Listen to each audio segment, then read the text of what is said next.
Video like کر کے آگے شیئر ضرور کر دینا۔ کوئی فقیر آئے نا، دے سکتے ہو تو دے دو، ورنہ ہاتھ جوڑ کے کہو بابا معاف کرنا۔ گالیاں مت دو، دھکے مت دو، تانے مت دو، چلو جاؤ، چلے آتے ہو یہاں سے۔ کس نے کہا آپ کو یہ سب؟ قرآن کہتا ہے صدقہ دو، ورنہ اچھی بات کہہ کے رخصت کرو۔ نہیں دے سکتے، اوقات آپ کی دینے کی نہیں ہے تو کم سے کم اچھے جملے ہی کہہ دو۔ بس اسی پہ گفتگو ختم کرتا ہوں۔ ظلم کا انجام کیا ہے؟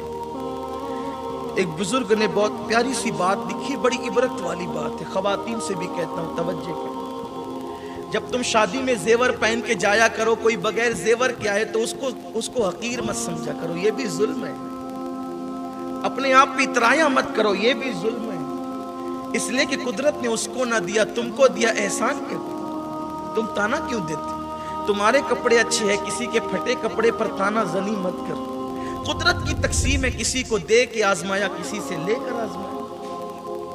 آپ سے بھی کہتا ہوں جب پلسر پہ بیٹھا کرو تو سائیکل والے کا مذاق مت اڑایا کرو، یہ بھی ظلم ہے۔ کار میں بیٹھا کرو تو پیدل چلنے والے کو حقیر مت سمجھا کرو، یہ بھی ظلم ہے۔ بلکہ شکر ادا کرو کہ اس کو پیدل چلا رہا ہے، مجھے کار میں بٹھا رکھا ہے، یہ اس کا کرم نہیں تو اور کیا ہے۔ لیکن لوگوں کی سوچ بڑی حقیر ہو گئی۔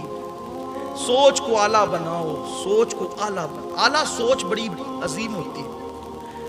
تو ایک دن ایسا ہوا کہ عید کا دن تھا۔ عید کے دن، اب ظاہر سی بات ہے عید کے دن مسلمانوں کے یہاں دوپہر میں 1 مہینے کے بعد کھانا پکتا ہے، یہی ہوتا ہے نا، مسلمانوں کے یہاں 1 مہینے کے بعد کھانا پکتا ہے دوپہر کے ٹائم میں، کیونکہ رمضان شریف میں تو دن میں کھانا پکتا نہیں ہے، تو وہ دوپہر کا کھانا بڑا قیمتی ہوتا ہے عید کے دن، کیونکہ 1 مہینے کے بعد ہوتا ہے۔ دوپہر کا وقت ہے، عید کی نماز ہو چکی ہے، دسترخوان سجا ہے، میاں بیوی محل میں بیٹھے ہوئے ہیں اور لقمہ اٹھانے کی دیری ہے۔ ایسے میں باہر سے آواز آئی ہے کوئی اللہ کے لیے آج عید کے دن مفلس کو کھانا کھلا دے۔ منہ کے قریب لقمہ گیا تھا، سیٹھ صاحب غصے میں آ گئے، کون گستاخ اور بدبخت ہے، چلے آتے ہیں عید کے دن بھی بھیک مانگنے کے لیے۔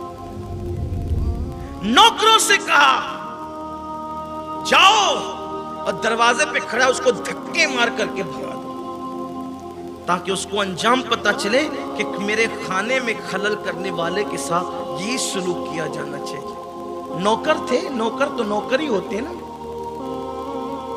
نوکروں سے زیادہ چاپلوسی کون کرتا ہے؟ گئے، اس کو دھکے دیے، کمزور تھا بیچارہ، گر پڑا، اور گر پڑنے کے بعد اس نے ایک جملہ کہا، دیکھا تو نے اس ظلم کی داستان کو، دیکھا تو نے؟ اگر میں محروم نہ ہوتا تو اس کے دروازے پر کیوں آتا؟ اور پھر اس کی زبان سے ایک جملہ نکلا، میں تجھ سے انصاف چاہتا ہوں، میں تجھ سے انصاف چاہتا ہوں۔ کبھی ظلم مت کر، آباد رہنا ہے تو کبھی ظلم مت کرنا۔ اپنی زندگی میں کبھی مکھی اور پسو کو بھی گالی دے کے ان پہ بھی ظلم مت کر۔ اللہ کو ظلم پسند ہے۔ اس نے کہا انصاف چاہتا ہوں میں تجھ سے، یہ کہہ کے وہ نکلا۔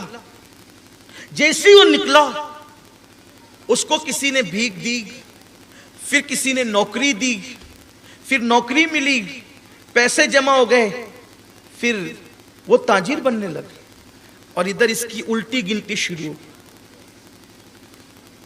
میں ایک بہت خاص بات جو کسی کتاب میں آپ کو نہیں ملے گی، میں نے اپنے پیران اعظام سے سنی ہے، یہ بات اپنے بزرگوں سے سنی ہے، جو آج آپ کو میں بتا رہا ہوں۔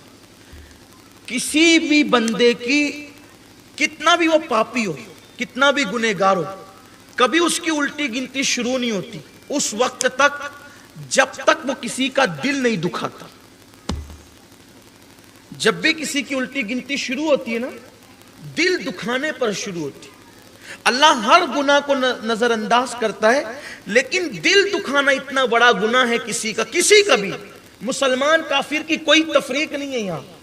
اسلام کہتا ہے بے وجہ کافر کا بھی دل نہیں دکھانا ہے، تم کو جانوروں کا بھی دل نہیں دکھانا ہے۔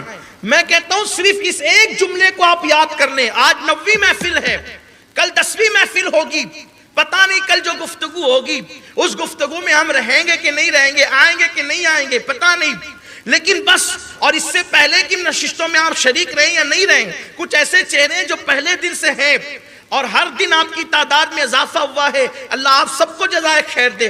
لیکن بس میں اتنا کہتا ہوں، میری یہ 9ویں گفتگو ہے، بلکہ آپ تو مجھے کم و بیش 21 سال سے سن رہے ہیں، بہت سارے لوگ میرے بچپنے سے مجھے سن رہے ہیں، لیکن آپ سے آج اتنا کہہ دیتا ہوں کہ آپ کو کچھ یاد رہے یا نہ یاد رہے، یہ ایک جملہ آپ گانٹھ باندھ لو اور اپنے بچوں کو بھی نصیحت کرنا، اگر آباد رہنا ہے دنیا اور آخرت میں تو آج دل پہ نقش کر لو کہ زندگی میں کبھی کسی کا دل نہیں دکھائیں گے۔ اگر آپ نے دل نہیں دکھایا اور دل خوش ہی کرتے رہے تو انشاءاللہ دنیا بھی آباد رہے گی، آخرت بھی آباد رہے گی، کیونکہ حضرت مجدد الفسانی فرماتے ہیں دل اللہ کے ہمسائے ہیں، دل اللہ کے پڑوسی ہے، پڑوسی کیسا بھی ہو اس کی حمایت تو کرنی ہی کرنی ہے۔ میرے آقا علیہ السلام کے دیوانوں یاد رکھنا، کبھی کسی مومن کا دل، عام انسان کا دل دکھانے کی اجازت نہیں تو مومن کا دل کیسے دکھا سکتے؟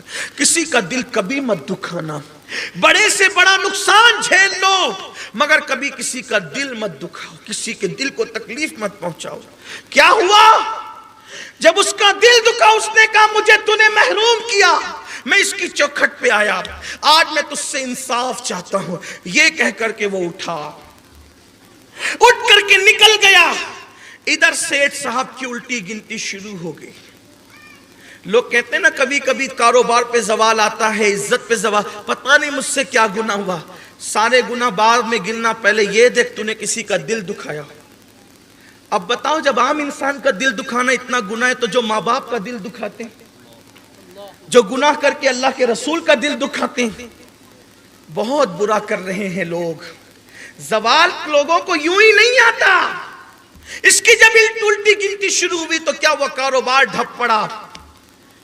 جب کاروبار ڈھپ پڑا تو نوکر ہٹتے چلے گئے، پھر اور کاروبار کو زوال آیا، کھانے کا محتاج ہو گیا، مکان بیچنے نکال دیا، وہ محل جس میں وہ رہتا تھا محل بیچنے نکال دیا۔ جب محل بیچنے نکالا بے گھر ہو گیا، جب بے گھر ہو گیا تو اس وقت اس کے بیوی کے میکے کے لوگ آئے، کہنے لگے ہماری اتنی خوبصورت جوان بیٹی کو تم لے کے رہو گے کہاں؟ درختوں کے نیچے، پہاڑوں کے اندر، ہماری بیٹی کی آبرو کو ہر وقت حملہ ہے، ہر وقت خطرہ ہے، ایک کام کرو، ہم نے تمہارا مال، تمہاری عزت، تمہارا کاروبار دیکھ کر بیٹی دی تھی، اب تمہارے پاس نہ مال رہا، نہ کاروبار رہا، نہ مکان رہا، نہ دکان، کچھ نہیں رہا، ہماری بیٹی کو طلاق دے دو۔ چند دن ہی میں اس کی بیوی کو طلاق ہو گئی۔ طلاق کے بعد اب وہ لوگوں کے پاس جاتا نوکری مانگنے کے لیے تو لوگ اس کو نوکری بھی نہیں دیتے، مزدوری کے لیے جاتا لوگ اس کو مزدوری بھی نہیں دیتے۔ جب تنگ آ گیا، سب لٹ گیا، اب وہ بھیک مانگنے لگے۔ انہی ایام میں ماہ رمضان شریف آیا، اسی رمضان شریف کے بعد عید کی صبح طلوع ہوئی، عید کی صبح کا آغاز ہوا، اور عید کی نماز پڑھ کے جب لوگ اپنے گھروں کی طرف جانے لگے، اسی محل میں جو پچھلے سال اس سیٹھ صاحب کا تھا، اسی محل میں اب کوئی میاں بیوی اور تھے، دسترخوان لگا، کھانے کے لیے کھانا رکھا گیا۔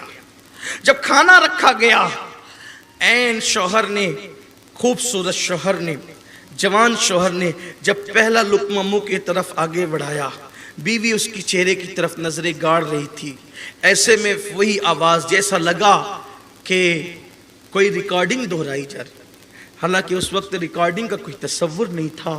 کہنے والے کہتے ہیں تاریخ اپنے آپ کو دہراتی، کسی کی صدا آئی، کسی غریب کی صدا ہے، کوئی عید کے دن اللہ کے لیے فقیر کو کھانا کھلانے والا، اس شخص نے لقمہ برتن میں رکھا، نوکروں کو کہا ہم بعد میں کھائیں گے، یہ کھانا اٹھا کر پہلے اس کو کھلاؤ، اور نوکروں سے کہتے ہیں سنو، کہتے ہیں کہ جس کے ہاتھ سے صدقہ دیا جاتا ہے اس کی بلائیں ٹلتی ہے، یہ کھانا تم نہیں دو گے اپنے ہاتھ سے،